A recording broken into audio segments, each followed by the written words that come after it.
Welcome back to the BookCast. Today we are unpacking every layer of the incredible novel, Tess of the D'Urbervilles. Get ready for a deep dive into its characters, themes, and the hidden meanings behind the story. Our journey into Tess's world, it really begins with this seemingly small encounter, doesn't it? But it sets off this huge chain of events. We meet Jack Durbeyfield first. He's just a simple haggler living a pretty normal life. Yeah, unremarkable, really, until he bumps into Parson Tringham. Right, the parson who's an antiquary, sort of a history buff. Exactly. And he just casually drops this bombshell on Durbeyfield. Tells him he's not just plain Jack Durbeyfield. No, he's actually a direct descendant of the D'Urberville. An ancient, noble family. Yeah. And the key thing is that they're thought to be extinct as a county family. Gone. It's amazing how that one piece of information, this historical trivia about a forgotten past, can just completely flip someone's present upside down. It's classic Hardy, isn't it? That immediate clash. You have this grand, almost, mystical past crashing right into a very mundane, very real present. And for Durbeyfield, the effect is, well, it's instant. And honestly, pretty comical. He doesn't believe it at first, does he? He mentions his old spoon and seal. Right, his old silver spoons and graven seal. It's like they're proof. But then he dismisses them. Lord, what's a spoon and seal compared to being one flesh with the noble D'Urbervilles? But the change is immediate. He goes from lying there among the daisies to suddenly being Sir John d'Urberville. Yeah, demands a carriage, rum, tells his wife Joan to stop her washing because he's got news to tell her. It's all about the status, the vanity. Shows how fragile that pride is, maybe, how easily corrupted. Definitely. And it sets everything, absolutely everything, in motion for Tess. And while all this is happening with her father, we get our first glimpse of Tess herself, Tess Durbeyfield. She's at this May Day dance, and she has absolutely no idea about her dad's big discovery. Completely oblivious. Hardy paints such a picture there, doesn't he? The white frocks, the willow wands, the flowers. Yeah, this whole procession of young women. And then there's Tess. He focuses on her mobile, peony mouth and large, innocent eyes. Emphasizing her youth, her vulnerability. She's a mere vessel of emotion, untinctured by experience. You can still see the child in her face. She's all natural grace, really. A real daughter of nature, as Angel later calls her. But even there, in that innocent setting, the family's new nobility starts to cause problems for her. Right, when her father rides past, drunk and singing about being a knight. She feels that slow heat, doesn't she? Embarrassment, pain. Her eyes get moist. She looks down. It's her first public humiliation linked to this d'Urberville name, the name that's supposed to be lifting them up. It's such a powerful introduction to her. Her purity, her sensitivity, it's all laid bare. And you see immediately how outside forces are going to impact her. Those little details, like her dialect, the traces of her younger self, they just make her feel so real, so vulnerable. Yeah, and it foreshadows how easily she could be, well, shaped or even damaged by the very things her family's now chasing because of this discovery. The irony is already there, isn't it? This name brings her shame before it brings anything else. Absolutely. It sets her on a path she's just not equipped for. Now, there's another really interesting detail early on. It involves a chance meeting, a missed dance, really. While Tess is at this May Day dance, we meet Angel Clare, youngest of 3 brothers. Right. He sees the girls dancing without partners, finds it amusing. And he decides to join in for a bit, takes off his knapsack, dances with a few of them. But not Tess. He doesn't really see her, not properly, until he's about to leave. Exactly. And it's only then he notices her, and Hardy writes, her eyes have this faintest aspect of reproach that he had not chosen her. Such a small moment, but it's loaded. Angel feels a pang of regret, wishes he'd noticed her backwardness. It feels like foreshadowing, doesn't it? All the missed opportunities, the misunderstandings to come between them. Definitely. And Tess, she did not so easily dislodge the memory of him. It stays with her. It's like fate is just, dangling this possibility, this path not taken right in front of them. And Angel's first impression of her, even subconsciously, is that fresh and virgin daughter of nature. That idealized view starts right there. Which becomes such a huge, tragic issue later on. Absolutely. The narrator calls it trifling, but its impact is enormous. He feels bad for his oversight. She remembers him. The seeds are sown. So the story then takes this really sharp turn, doesn't it? Away from the May Day dance, towards something much darker. After the big D'Urberville reveal, Tess's mother, Joan, she gets ideas. Practical Joan sees an opportunity. She wants Tess to go claim kin from some wealthy D'Urbervilles nearby, the Stoke D'Urbervilles. But before that happens, tragedy strikes the family directly. Yeah. Tess is left looking after the younger kids, and her mom sends her to the pub, Rolliver's, to get her dad, again. Her little brother Abraham goes with her. And on the way back, driving the cart, Tess is exhausted, understandably. She lets Abraham sleep, takes the reins. and she nods off, just for a moment, but it's enough. The mail cart comes up fast in the dark. And Prince, their old horse, is impaled. It's described so brutally. The pointed shaft entered the breast like a sword. His lifeblood just spouting in a stream. A horrific scene. It's completely gut-wrenching for Tess. That simple life is shattered. Her hand is literally stained with his blood. And the guilt is immense. It just crushes her. Right. This is more than just an accident, isn't it? Oh, far more. Symbolically, it's huge. It's the death of innocence, maybe. A harsh lesson in consequences. And it directly pushes her towards Alec. It really shows the family's shiftlessness, as Hardy calls it, and the burden just falls on Tess. And her parents' reaction, or lack of it, that sort of resigned acceptance is so different from Tess's deep self-blame. Even her father's pride gets in the way. Refusing to sell Prince's body because D'Urberville's was Knight's. Exactly. That misplaced pride boxes Tess in forces her hand. She feels she has to go along with her mother's plan to go to the slopes. For the family. So feeling responsible, consumed by this guilt over Prince, she agrees. She'll go seek help from the Stoke D'Urbervilles. She travels to their estate, the slopes, probably imagining, some wise, dignified old man, a noble relative. An aged and dignified face, the text says. That's her expectation. But who does she meet instead? Alec D'Urberville. Definitely not aged or dignified in the way she expects. Hardy describes a singular force in the gentleman's face and in his bold, rolling eye. There's an energy there, but it's unsettling. And the irony is just piled on because Alec isn't even a real D'Urberville, is he? Not by blood, no. He's the present representative of the spurious house. His father, Simon Stoke, bought the name and the estate, added the D'Urberville. Pure social climbing. So the contrast is immediate and stark. Tess's innocent hope versus Alec's. Well, his whole vibe. His very first words to her, "Well, my big beauty, what can I do for you?" She's quite confounded, instantly uncomfortable. Yeah. It just throws the whole idea of noble lineage into question, doesn't it? It's just a name someone bought. Exactly. It exposes the superficiality of it all. Alec represents new money, a kind of modern, almost predatory force. Nothing like the ancient nobility Tess perhaps imagined. Her dream of finding some connection to her heritage is just shattered by this crude reality. And tragically, her search for support, based on that name, leads her straight to the person who will ultimately defile it, and her. So things get uncomfortable pretty quickly. Tess tries to explain why she's there, the family connection. But Alec's more interested in her, immediately. He's relentless. Gives her a tour, fills her basket with expensive hothouse grapes. A kind of loaded generosity. Tries to kiss her, even then. She pulls away, but he leaves a mark, a prick from a berry on her chin. And Tess, being superstitious, sees it as an ill omen. Yeah. She tries to keep her distance, takes that job looking after his blind mother's poultry. But Alec just keeps pursuing her. He's persistent. Until that awful night, she's been out late with some other village workers from Trantridge. And Alec offers her a ride home, insists on it. But then he takes a detour. Through the Chase. The oldest wood in England, Hardy emphasizes. Ancient, dark, untamed. And he deliberately traps her in the gig, uses terrible language. She cries out, tells him she hates him, wants to go home. It's horrific. And the narrator steps in, doesn't he? Laments that her innocence, sensitive as gossamer, was doomed to receive such a coarse pattern. This is the turning point, isn't it? The event that changes everything for Tess. Absolutely. Yeah. And Hardy confronts the reader directly about it. Asks why the coarse so often appropriates the finer.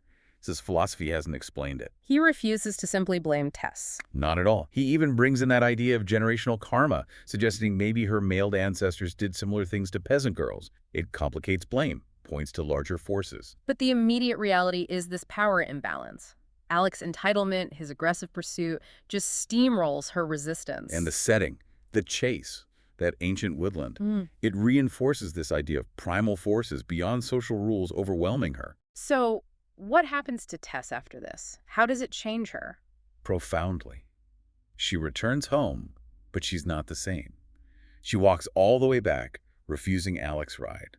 And on the way, she sees that painted sign on a stile. Thy damnation slumbereth not. Chilling, fills her with accusatory horror. And when she gets home, what's her mother's first question? Have you come home to be married? utterly clueless, reveals the family's naive, selfish hopes. And Tess just breaks down, he's not my cousin. He's not going to marry me. The truth comes out, or at least the traumatic result of it all. She's carrying this immense burden now. Her whole view of herself, her world, is shattered. Hardy says she goes from simple girl to complex woman. Her voice changes, her eyes look different. Yeah, larger, more eloquent, carrying tragedy. And she struggles with that feeling of guilt, like an intruder in places of innocence. But the narrator points out the crucial distinction, right? Yes, she had been made to break an accepted social law, but no law known to the environment. Nature doesn't judge her, only society does. It's the man-made rules, the moral hobgoblins, as Hardy calls them, that are terrifying her. Not any inherent evil in her. Exactly. Her transformation is one of forced experience, and the weight of how others see her, how she thinks others see her, and her quiet dignity, even facing her mother's silly assumptions, just highlights her isolation. Then comes maybe one of the most heartbreaking parts of the book, the baby. Little sorrow. Tess gives birth to Alec's child. She has to work in the fields to support the family, sometimes with the baby right there with her. And she hears the whispers, the gossip, even a cruel ballad about the maid who went to the merry green wood. And the baby gets sick, really sick. And her father, in his foolish pride, won't let the parson in, blocks a formal baptism. So Tess takes it upon herself, in the middle of the night. A desperate, beautiful act of love. She baptizes Sorrow herself, with her little brothers and sisters watching. Sorrow, I baptize thee. Just incredibly moving. Her determination, her love for this child. She shows such strength, regal dignity, Hardy says. But the cruelty doesn't stop. The parson refuses a Christian burial. Yes, for liturgical reasons. Yeah. Cold, formal dogma against raw human suffering. It's a devastating critique, isn't it? Absolute scathing of hypocrisy, with the double standards for women. Tess's intentions, her love, her suffering, none of it matters against the rules. She's judged by accepted social laws, not by her heart. It crystallizes the novel's anger at that rigid morality. It really questions the whole basis of Christian charity at the time. Yeah. How could they condemn her so completely? So after all that darkness, Tess needs an escape, a fresh start. And she finds it, or hopes to find it, at Talbothays Dairy, in the Froome Valley. Right, a completely different environment. Lush, green, watery. Hardy describes the change as immediately uplifting. The pure river of life, the new scenery. Her spirits rise wonderfully. She feels that natural urge to find enjoyment again, that inherent will to enjoy, and for once there aren't those external pressures crushing it. Talbothays feels like, well, like a sanctuary, doesn't it? A place to breathe, to heal, maybe just be for a while. Definitely. It's a crucial pastoral interlude. The contrast with Trantridge and Blackmore Vale is intentional and therapeutic. The clean air, the lack of judging eyes, it allows her natural resilience to surface. Talbothays isn't just a place of work, it's almost a spiritual refuge. A place where life feels easier, growth seems natural. It's a chance for renewal. And then who should also be at Talbothays? Angel Clare, the man from the May Day dance. Fate brings them back together. But he's there for his own reasons, right? Learning to be a dairyman. Yeah, he's rejected the path his family wanted for him, the church. His father, the parson, was deeply disappointed. Angel wasn't using his education for God's glory. So Angel's forging his own path. He seems quite intellectual, philosophical. Hardy calls him nebulous, preoccupied, vague, initially. A thinker, definitely. Maybe a bit detached from the earthy reality around him at first. And just like at the dance, he doesn't really notice Tess straight away. No, his focus is more general. He sees the type, the milkmaid, before he sees the individual Tess. It echoes that first missed connection. His journey there is unconventional, too, setting him apart from the others. It's an act of rebellion for him, seeking independence from family and societal expectations. He wants to be a farmer, landowner, quite a shift from the expected clerical life. And his father's disappointment, despite being progressive in some ways, shows how strong those expectations were. Right. Angel's initial detachment, observing the general rather than the specific, is key to understanding why it takes time for him to truly see Tess. And it hints at that gap between his ideals and reality. But eventually he does see her, and they start to connect. A romance begins to blossom there, in that idyllic setting. It does. But Tess's past is always there, isn't it? An unspoken barrier beneath the surface. Angel becomes captivated by her rarity. He starts singling her out. Plays his harp for her. Music that Hardy says could almost drag her heart out of her bosom. It touches her deeply. And they talk. about deeper things. Tess reveals this incredibly sensitive, almost poetic view of nature. Yeah, the trees having inquisitive eyes, the river asking, "Why do you trouble me?" She has this innate wisdom. But she feels so unworthy compared to him, his education, his knowledge. She feels like a nothing. My life looks as if it had been wasted for want of chances, she says. That deep sense of inadequacy. So you see this beautiful, real connection forming, intellectually, emotionally. But Tess's internal struggle, that feeling of unworthiness because of her past, is always there, gnawing away. And Angel is falling for... Well, is he falling for the real Tess? That's the crucial question. Hardy says Angel's love was ethereal to a fault, imaginative to impracticability. He's building this idealized image. The fresh and virgin daughter of nature, pure, untainted. Exactly. And Tess's humility, her genuine modesty, unintentionally feeds into that image for him, even as she's tormented by the secret she's hiding. That scene where he carries the milkmaids across the flooded lane. And saves Tess for last, speaks to her more intimately. It shows his growing affection, and her hope builds. But the foundation is precarious. Which leads us to the proposal. The tension ramps up hugely here. Angel, having sorted out his feelings, maybe pushed aside the more sensible match of Mercy Chant. He proposes. Passionately. But Tess can't accept. Not outright. She refuses, again and again. "I don't want to marry. I cannot. I only want to love you." She's desperate to tell him, isn't she? Hints at things, her family, her unusual past. But Angel, caught up in his ideal, just dismisses her fears. "I know you to be the most honest, spotless creature that ever lived. How could she be a flirt?" Which must make it even harder for her, his absolute faith in her purity. Exactly. She promises to tell him her reasons, tomorrow next week, trying to find the courage. Finally says yes on Sunday. She's debating internally, say nothing and risk discovery, or tell him everything and risk losing him. An impossible choice. Honesty means potential ruin. Silence means living a lie, the constant fear of exposure. It really forces you to ask, what is love? Is it unconditional? Or does it need that perfect image? Tess understands the harshness of the world's judgment far better than Angel does at this point. Nature might forgive, but society won't. Her fear is palpable. The weight of accepted social law versus her own art. The stakes couldn't be higher. Hardy sets up the inevitable confrontation so masterfully. You just know what's coming. So the wedding day arrives, and Tess makes one last desperate attempt to tell him. She writes it all down, a letter explaining everything, those events of 3 or 4 years ago, slips it under his door the night before. Her final gamble for honesty before the vows. But fate is just cruel. He finds the letter, but he's half asleep. Shoves it under the carpet thinking it's something else, or maybe just doesn't register its importance. Unread. Agonizing. So the wedding goes ahead. Angel's family isn't there, of course. They disapprove of the dairymaid match. Showing their own conventionality, the biased niceness, Hardy critiques through Angel's brothers. Tess feels this ecstatic solemnity, but it's fragile. She touches Angel at one point just to reassure herself he's real, that his love is strong enough. And later, praying in the church. Her prayer is more to Angel than to God, fearing her idolatry, remembering that line from Romeo and Juliet. These violent delights have violent ends. Ominous. Incredibly ominous. We, the audience, know the truth is still hidden.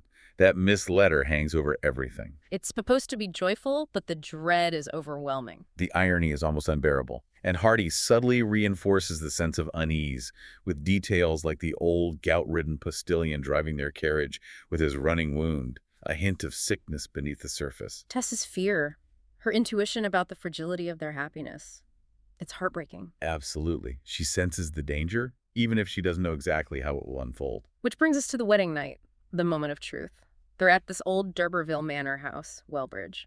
Angel even jokes about it being one of her ancestral mansions. A joke with a near satire edge, Hardy notes. The setting itself is loaded. Tess feels uneasy looking at the portraits of the D'Urberville women. Then they find that letter from Tess's mother, still clueless, urging her to keep her past hidden. Which ironically prompts Tess, finally, to confess. The tension is immense. Angel tries to level things by confessing his own affair in London. Making it seem like they're both confessing secrets, equals in indiscretion. But the double standard hits like a brick wall. When Tess tells her story, his reaction is devastating. The woman I have been loving is not you, another woman in your shape. It shatters everything.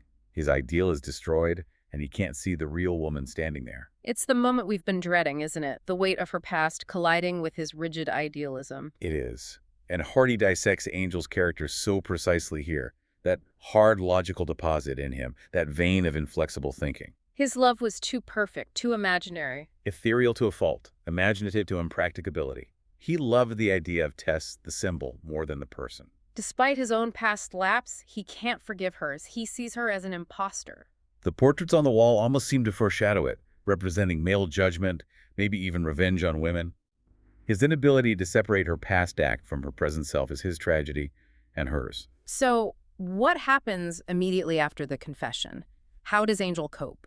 Cope.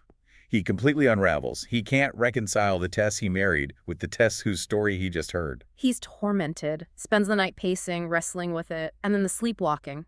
Yes, that incredibly disturbing scene. He carries her, asleep, out across the flooded river. To an old graveyard, part of the D'Urberville estate, and lays her in an empty stone coffin. It's like he's subconsciously trying to bury the past, or bury the idealized Tess that has now died for him. Chilling. Then he wakes her, suggests they separate. For a while. Gives her money, 50 pounds, tells her to go back to her parents. Yeah. And decides he's going to Brazil. Brazil. Just like that. He abandons her. Convinced that her being a D'Urberville is somehow the cause of all this desolation. It's a way of blaming fate or her ancestry rather than his own limitations. The free thinker just collapses under the pressure of convention. Absolutely. His progressive ideas shatter when confronted with something that hits his personal, deeply ingrained sense of propriety. His mother even asked him earlier if her history would bear investigation. Then he'd insist that she was spotless. The irony is brutal. His reaction, the sleepwalking, the flight to Brazil, it all shows his profound inability to integrate the real Tess with his cherished ideal. He chooses escape over empathy. So Tess is abandoned. Again, what happens to her then? Where does she go? She tries going home to Marlet first, but it's awful. Her family's struggling, and her mother actually blames her for messing things up with Angel. Unbelievable. No sympathy, just blame. So Tess leaves. She refuses to use Angel's money. That pride, that dignity is still there, and she finds work. Hard work. A Flint-Comash, which sounds bleak just from the name. It is. A starve-acre place, Hardy calls it. Barren, chalky land. She's working alongside Marion and Iz from Talbothays, doing backbreaking farm labor. Just existing mechanically, utterly desolate. And then, just when you think things can't get worse, Alec D'Urberville comes back into her life. But not as the cynical charmer from before. No. He reappears as an evangelical preacher. Fiery, zealous, his bold, rolling eye now full of religious fervor, almost ferocious, preaching against sin. It's shocking, isn't it, this complete transformation? Or is it? Well, that's the question Hardy forces us to ask. Is it genuine? The contrast with Tess's suffering is stark. It immediately feels suspicious, given his past behavior. Deeply ironic, yes. Hardy's incredibly cynical about this kind of sudden, fervent conversion. Alex seems to be using religion as another tool, another mask. That singular force is still there, just channeled differently, maybe twistedly. Exactly. Is it real repentance or just another form of self-serving performance?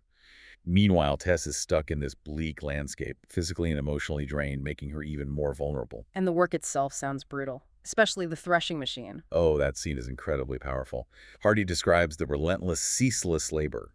Tess stands on the platform, feeding the machine, being physically shaken by it. The noise, the raving hum that stops anyone talking, it's dehumanizing. Completely. The machine is like this uncaring force, mirroring the social and economic forces crushing Tess. She's losing her agency, just part of the mechanism. And Alex shows up there, on the rick, while she's trapped in this noise and exhaustion. Yes. He's dropped the preacher act again. Tells her she's the reason he fell from grace, that she knocked it out of him, blaming her again. Classic Alec, twisting everything. And then he starts making offers. He'll support her, her family, says Angel will never come back, calls him mythological, preying on her absolute desperation. It's psychological torture on top of the physical hardship. Precisely. He's exploiting her abandonment, her poverty, trying to break her spirit completely. It highlights the impossible situation she's in, victim of circumstance, victim of Alec, abandoned by Angel. And things get even more desperate, don't they? She gets news from home. A letter from Liza Lou, her younger sister. Their mother is desperately ill, and their father, still refusing to do common laboring work because of his noble D'Urberville blood. Even facing illness and poverty, he clings to that delusion. Tragic. So Tess rushes home. But it's too late for stability. Her father was the last life on their cottage lease.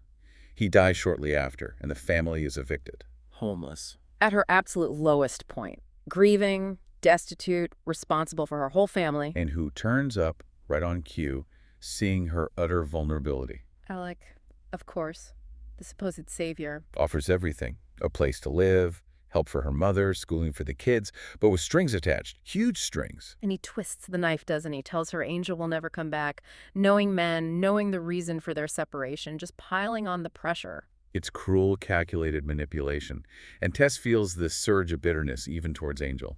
Surely he had dealt out hard measure to her. She realizes her sins were intentional, so why this relentless punishment? It's this awful convergence, isn't it? External pressure, internal despair, Alec's manipulation, Angel's absence. It creates this suffocating trap. How much real choice, how much agency does she even have left at this point? The world has boxed her in completely. But where do they go after the eviction? They find temporary, squalid shelter in Kingsbere, the ancient town of the D'Urbervilles, specifically in a crumbling part of an old D'Urberville mansion. Right back to her roots, but in ruins. Exactly. Tess wanders into the church there and sees the family tombs. Defaced, broken, brasses torn out, a perfect physical symbol of the family's decay, mirroring her own situation. She finds the door to the ancestral crypt. That direct link to the past, but a dead past. A powerful, chilling moment. And who interrupts this bleak reflection? Let me guess. Alec. Alec. He's followed them, confronts her right there in the churchyard near the tombs, stamps on the ground over his supposed ancestors. And mocks them. Says the little finger of the sham D'Urberville can do more for her than all the real ones buried beneath. It's grotesquely cynical, highlighting the hollowness of lineage versus the brutal reality of his money and power. The decay of the tombs, her family's plight, her own despair, it all comes together there. And Alec is inescapable. But meanwhile, what about Angel? Is he still oblivious in Brazil? No, things are changing for him too. He's been ill, close to death himself. It seems to have humbled him, made him rethink everything. And he gets Tess's desperate letter, the one she wrote from Flint Camash. Yes, pleading with him. Come to me, and save me from what threatens me. Along with that note from Marion and is hinting at her situation. So he finally heads back to England. Yes, he's changed. He sees his own limitations, his fastidiousness, his snobbery for what it was. He feels deep remorse. He goes looking for her family, finds her father's grave. How are the mighty fallen? Poignant. He's on this journey of repentance, finally realizing Tess's true worth, his own failings. He understands her purity now, despite everything. But it's too late, isn't it? Tragically, yes. He tracks her down to Sanborn, a seaside resort, finds her living in a fancy lodging house, the Herons. With Alec, living as Alec's mistress. The confrontation is devastating. Angel has finally grown, finally understood, finally come back, ready to forgive and accept her, only to find she's been forced into the very situation he originally condemned her for. And Tess's words to him, he has won me back to him. Just heartbreaking resignation. It's the ultimate tragedy. His growth comes too late. The reality of her abandonment, her family's desperation, pushed her into Alec's hands. His epiphany is rendered useless by time and circumstance. So this confrontation at the Herons, it leads to the final terrible act. Yes.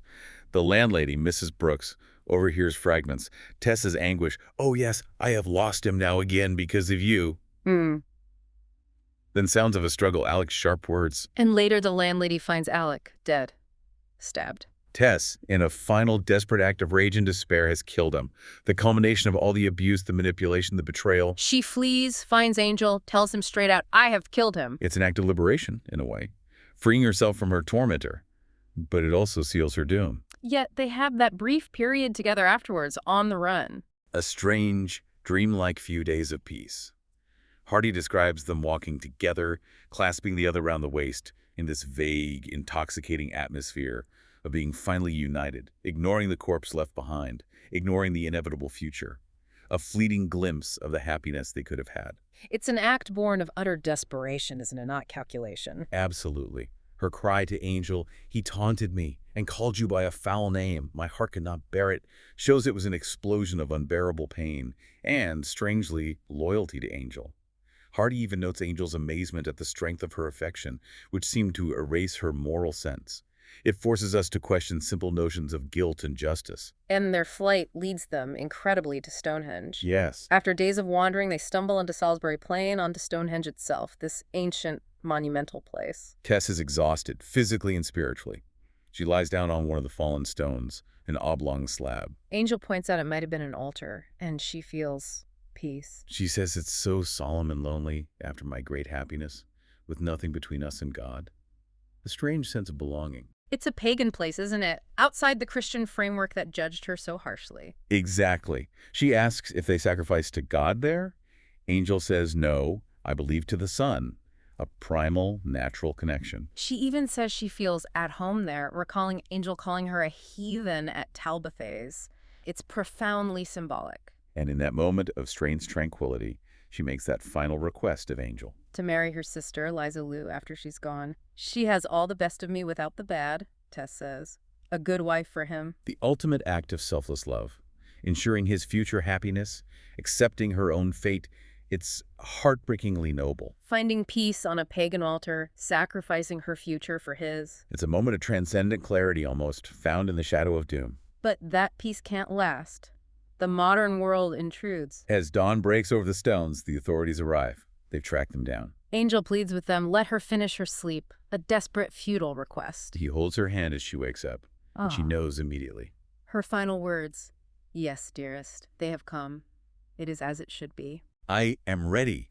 I have had enough, and now I shall not live for you to despise me. Such weariness, such acceptance. It's utterly tragic. The sense of inevitability is overwhelming. And that phrase, it is as it should be, is so chilling. It's not acceptance of justice, but acceptance of the end of her suffering, maybe? The end of the struggle against forces too powerful to overcome. The novel ends there, implying her execution, leaving you with what? A profound sense of injustice. It forces you to question everything: guilt, innocence, fate, society's role. Was she truly fallen, or a victim crushed by convention and circumstance? Her final piece seems beyond human judgment. Tess Durbeyfield's journey is a powerful exploration of fate versus free will. Given the relentless string of misfortunes that befall her, do you believe she ever truly had a choice in her own destiny? Or was she, as the narrator suggests, a mere vessel of emotion, untinctured by experience, swept along by forces beyond her control? And there you have it. Thanks for spending a little bit of your day with us in this story. If you enjoyed it, a simple like or subscribe helps the channel out more than you know. Be good and take care.